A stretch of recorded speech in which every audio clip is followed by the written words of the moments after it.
వీర రాఘవరెడ్డి చిలుకూరు బాలాజీ ఆలయ ప్రధాన అర్చకుడిపై దాడితో తెలుగు రాష్ట్రాల్లో ఒక్కసారిగా చర్చనీయాంశంగా మారాడు. తన తాపత్రయమంతా గుర్తింపు కోసమే అని తేల్చారు పోలీసులు. రామరాజ్యం అనే అందమైన ట్యాగ్ లైన్ పెట్టుకున్నాడు. పనిలేని వారికి ఉపాధి లభిస్తుందని చెప్పాడు. నియోజకవర్గానికి నీవే రూలర్ అంటూ కొందరిని నమ్మించాడు.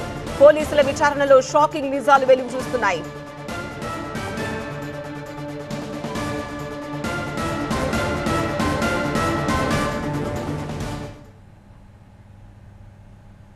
అసలు ఎవరి వీర రాఘవరెడ్డి? 2 రోజుల పోలీసుల విచారణలో ఏం తేలింది? రాజేంద్రనగర్ డీసీపీ శ్రీనివాస్ ఏమంటున్నారు? టీవీ9 సీనియర్ కరెస్పాండెంట్ రంజిత్ మరిన్ని వివరాలు అందిస్తారు. చిలుకూరు బాలాజీ ప్రధాన అర్చకుడు రంగరాజన్పై జరిగిన దాడి ఘటనపై మనతో మాట్లాడడానికి రాజేంద్రనగర్ డీసీపీ శ్రీనివాస్ గారు మనతో మాట్లాడారు. సార్, ప్రధానంగా ఈ వీర రాఘవరెడ్డికి సంబంధించిన మోటివ్ ఏంటి? ఇంతమందిని ఒక ఆర్మీలా తయారు చేసి ఆయనపైనే దాడి చేయడానికి గల ప్రధాన కారణాలు ఏంటి? అతను రామరాజ్యం స్థాపించి అది ఒక ఆర్గనైజేషన్ ఫ్లోట్ చేశాడు.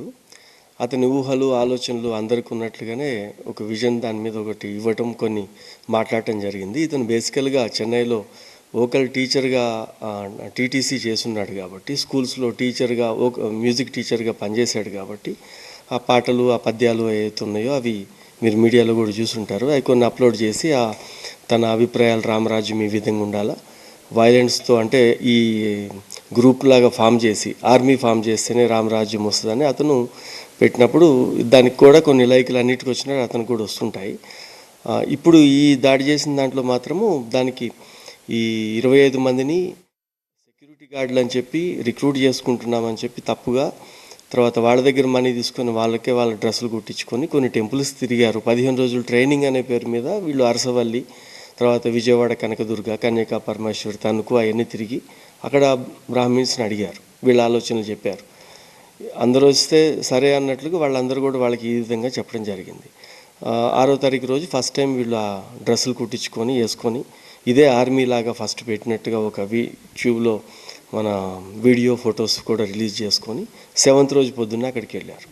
అయితే ఈ రంగరాజన్ గారు వాళ్ళు చెప్పిన అభిప్రాయాలు ఏవి ఏకీభవించకుండా ధర్మం ఇది కాదు కదా అని కొన్ని క్వశ్చన్ చేసినందుకు అతను ఆ విధంగా మిస్బిహేవ్ చేయడం జరిగింది. ఓకే, అంటే గతంలో ఎక్కడైనా ఇలాంటి టెంపుల్స్ పైన వారు వెళ్ళి ఈ రకమైనటువంటి ఇన్సిడెంట్లకు పాల్పడ్డంతో ఉదంతాలు ఏమైనా? అవును, ఇప్పుడు మనం అరెస్ట్ చేసిన ఈ 6గురిని కూడా అడిగితే వాళ్ళు చెప్పేది ఏమంటే ఎక్కడైతే నిత్యాన్నదానం ఉందో అక్కడికి వీళ్ళని తీసుకోవటం వెళ్ళటం జరిగింది, ఇదే ట్రైనింగ్ అని చెప్పాడు అతను.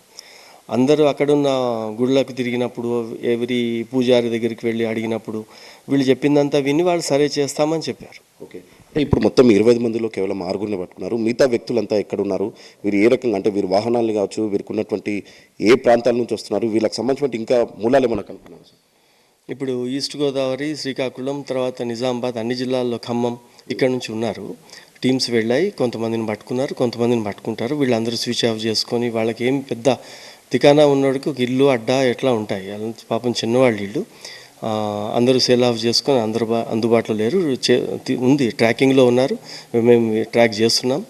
అంటే వీర రాఘవరెడ్డికి ఇక్కడ ఎలాంటి బ్యాక్గ్రౌండ్ లేదు, కేవలం తను ఏదో రకంగా దానికి సంబంధించి ఇక్కడ మొత్తం రామరాజ్యం పేరుతో ఒక వ్యవస్థను స్థాపించాలన్నటువంటి ఉద్దేశంతో వీరందరినీ రిక్రూట్ చేసుకుని ఈ రకమైనటువంటి వ్యవహారాలకు పాల్పడుతున్నట్టుగా కూడా డీసీపీ చెప్తున్నారు. ఇప్పుడు 6గురిని అరెస్ట్ చేసినప్పటికీ మాత్రం మిగతా వ్యక్తులు ఎవరైతే అబ్స్కాండింగ్లో ఉన్నారో వారందరినీ కూడా త్వరలోనే అదుపులోకి తీసుకుంటామన్నటువంటి విషయాన్ని మాత్రం రాజేంద్రనగర్ డీసీపీ చెప్తున్నారు.